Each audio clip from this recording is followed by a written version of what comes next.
4th Air Force Tactical Edge Podcast, Episode 1. Welcome to Tactical Edge, a brand new podcast from 4th Air Force Headquarters. I'm Shevonne Cleveland with 4th Air Force Public Affairs. Welcome to the show. Here today is the commander of 4th Air Force, Major General Jeffrey Pennington. How are you today, sir? Wonderful, Shevonne. Thank you. Great. So before we get into the main discussion, if you would share a little background information on how you came up with the idea for Tactical Edge. Hey, Shevonne, like most good ideas, this one wasn't mine. This came from our interactions with airmen out in the field.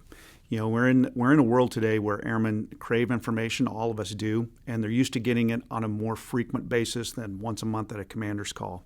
So Command Chief here, Chief Villa, in her action with airmen, and Colonel Ritchie, the Vice Commander here at 4th, have both approached me about this idea a number of times, and we're actually now getting it off the ground. So as usual, the credit goes to the team for the idea. I think it's a great name, sir. And so for many airmen, they relate to stories or experiences that give insight to what's on your mind or the minds of senior leadership. Can you share a personal experience that airmen may be able to relate to? Hey, that's a great one. You know, as I thought through that, I tried to want to capture something that made sense with what we were trying to deliver. And since the communication is direct from leadership and guests directly to all airmen, it seemed to me it kind of fit loosely with the idea of tactical computing or integrating into the joint all-domain military Internet of Things, where airmen are interacting with a lot of different applications and doing it right at the tactical level. So the communication directly to airmen, kind of on the edge of the battle space or the edge of engagement, just kind of resonated with me, and we came up with the term, the tactical edge. Outstanding, sir. Well, I look forward to many more discussions, and I think this will be an excellent way to communicate directly with airmen. Is there anything else you'd like to add, sir, about Tactical Edge? Thank you, Shevonne. Yeah, so the idea behind this podcast is that we'll have various guests on, whether it's other senior leaders or industry or community. But in the future, too, we want to hear from airmen and what's on their mind. We probably won't get to a live Q&A, but as we get our response mechanism set up, we'll see what are the things on their mind and then who can tell us some of their stories of either overcoming, successes, wins. You know, we have the Citizen Airman magazine, which is typically full of wonderful stories. But there's a lot more out there. Every airman has a story. So we're just going to look to integrate that into what we do. And recently, when I was thinking about the topic for this first podcast, I had the opportunity to go back to the school I graduated from, was commissioned in ROTC, Kansas State University, and helped officiate the commissioning of new cadets into the Air Force 33 years to the day later than when I went through the experience. And so as I was there, I spent time on campus talking with my mentors that brought me up when I was going through school, met with recruiting, met with local military affairs leaders, and the cadets and their families. And this is the part that really resonated with me. It was just, I would just ask every airman, think back to those moments of accomplishment in the military, whether it's when you graduated from BMT and you had family there or loved ones, maybe virtually, depending on the environment you were in. But you had that support network that you shared that moment in. If it's an officer, it might have been the academy or ROTC or officer training school, OTS, or commissioned officer training.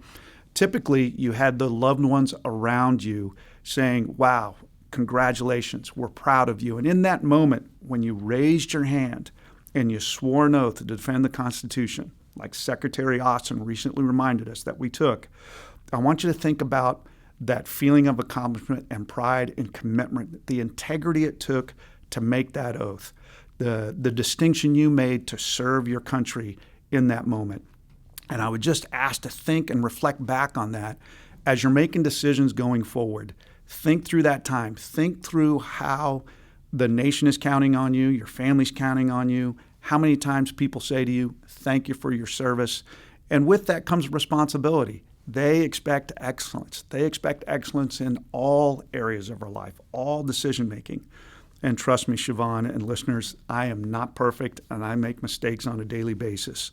But I think if we think back to those core things that the Air Force has instilled in us as values, if you will, integrity, service, and excellence, if we use those as guideposts for decision-making and how we go through life, I think we are set up for success in a wonderful way.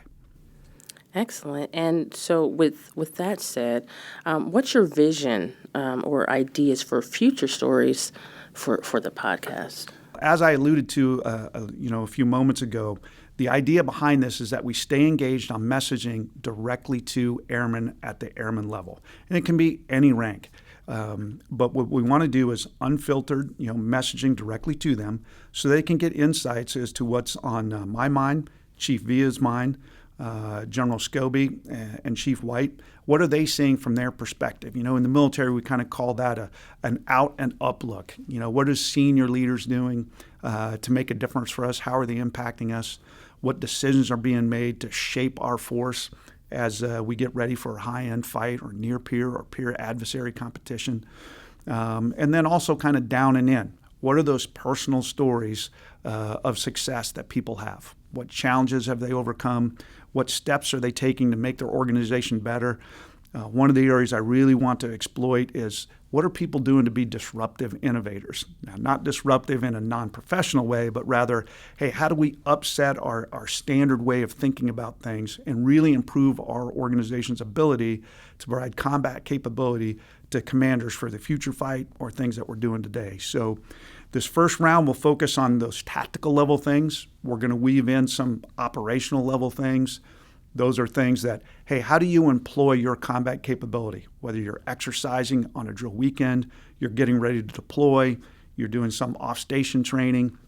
And I'll tell you, this really hit me when I was out here on base a few weeks ago, and we had several hundred airmen from a number of bases come out here and do an exercise they called Nexus Dawn. And as I greeted airmen on the airplane, they were excited because many of the people coming off the airplane, it was the first time they've done anything like this. Some of us that have been around for a couple of decades have worn, the chem gear many times in our training. Well, a lot of these folks had not done that in a practical environment. So that's the operational level of what we do. And then we'll also focus a little bit, as I mentioned, on the strategic level. What does it mean to have a national defense strategy? What does it mean to have a national military strategy? What are our senior leaders thinking about when they talk about integrating technology into how we do business? You'll hear a term called Joint All-Domain Command and Control, or JADC2. And that's the connection of the military Internet of Things. How do we use all the available data to simplify it and make it available to airmen at the point of need when they need it? Whether it's a commander executing commander's intent, or it's a senior NCO out leading a team and now they don't have connectivity to their normal sources of communication. How do they take those strategic things, convert them into operational execution, and do that at a tactical level with their airmen? So that's kind of the vision of where we're going and the topics we're going to touch on. Outstanding, sir. And I mean, this is going to be an excellent podcast I foresee in the future.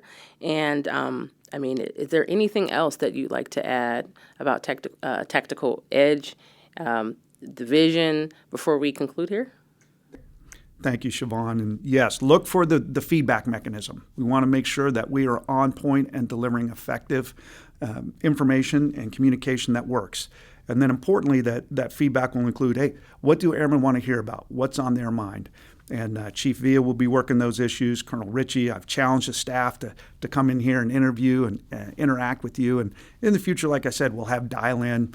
I'd love to get General Scobie, Chief White, some of the other senior leaders out there because they work so hard and face so many issues on a daily basis. It would be wonderful to get their ideas, and as we hear from airmen as well. So it's kind of wide open right now, and hopefully we can bring enough structure that it successfully achieves the goal of reaching airmen and keeping them informed on a recurring basis. Excellent. Thank you, sir. Well, that concludes our first episode of Tactical Edge. Be sure to find us at 4th Air Force on Facebook. Like, share, and subscribe. I'm Shevonne Cleveland. Until next time, go forth and conquer.